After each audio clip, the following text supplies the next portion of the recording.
Pemirsa, Komisi Pemilihan Umum Kabupaten Pandeglang, Banten menerima distribusi logistik sebanyak 15.036 bilik suara. Distribusi logistik itu nantinya akan disebar untuk 3.759 TPS pada pemilu 2024.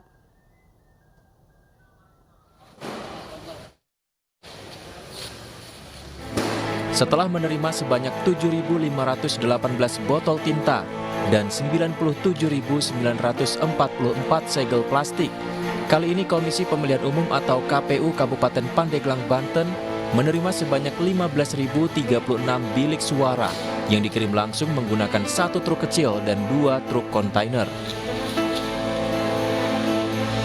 Logistik berupa bilik suara untuk kebutuhan pemilu 2024 mendatang disimpan di gudang di Jalan Raya AMD Lintas Timur, Kecamatan Majasari, Kabupaten Pandeglang, Banten. Sejumlah TPS dikali 3, jadi total itu 15.036. Cadangan? Iya, termasuk cadangan. Ada kan? Kalau nggak salah, kalau untuk ini nggak ada sih. Nggak ada. Kalau untuk bilik suara ya. Tapi kalau untuk surat suara kan ada cadangannya. Surat suara itu kan 2% dari seluruh jumlah TTP. Kalau untuk logistik yang lainnya kita masih nunggu konfirmasi, kayak kotak suara. Jadi kita masih nunggu konfirmasi dari penyedia. Sementara itu jumlah tempat pemungutan suara atau TPS di Kabupaten Pandeglang sebanyak 3.759 dan setiap TPS akan diisi sebanyak 3 bilik suara. Dari Pandeglang, Banten, Iskandar Nasution, iNews melaporkan. Pemilu aman dan damai saat ini menjadi tujuan utama seluruh rakyat Indonesia. Situasi tersebut bisa terwujud dengan kerjasama dan dukungan dari berbagai pihak.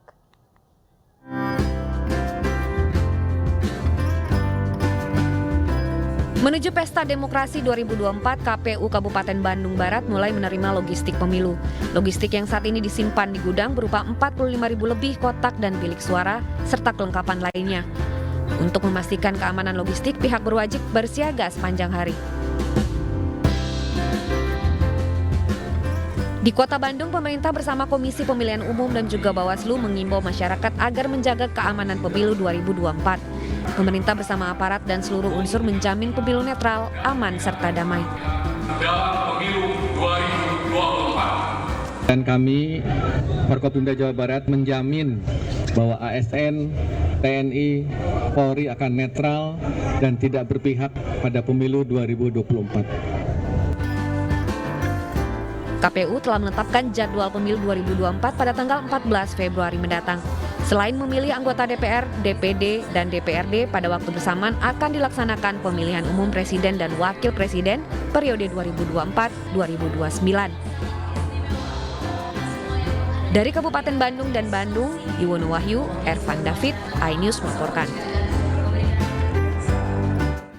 Eksekutif Chairman MNC Group sekaligus Ketua Umum Partai Perindo Haritanu Sudibyo hadir menjadi pembicara dalam acara Full Gospel untuk memberikan pemaparan terkait pentingnya memiliki karakter kepemimpinan yang melayani dalam segala aspek kehidupan. Sebagai seorang pengusaha dan politisi, HT juga berpesan kepada para peserta untuk terus memberi dampak dan buah yang baik dalam bernegara.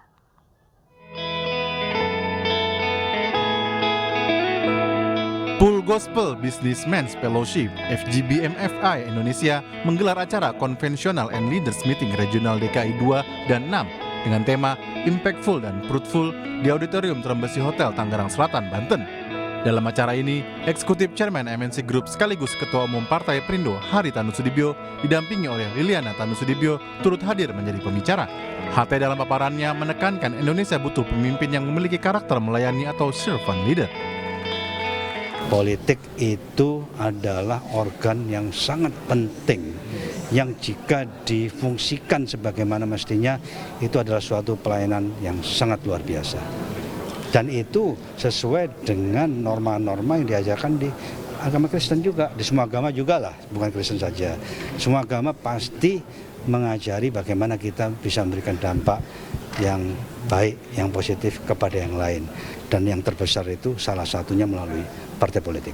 Saya yakin bahwa negara ini dapat berubah menjadi lebih baik karena orang-orang yang memimpin adalah orang-orang yang baik.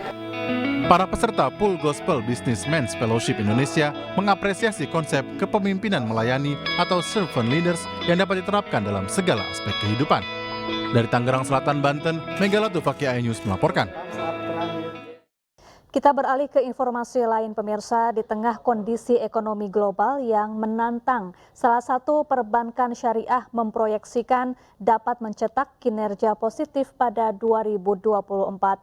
Optimisme itu tak lepas dari fundamental bisnis perseroan yang kuat serta ekonomi nasional yang dinilai masih baik.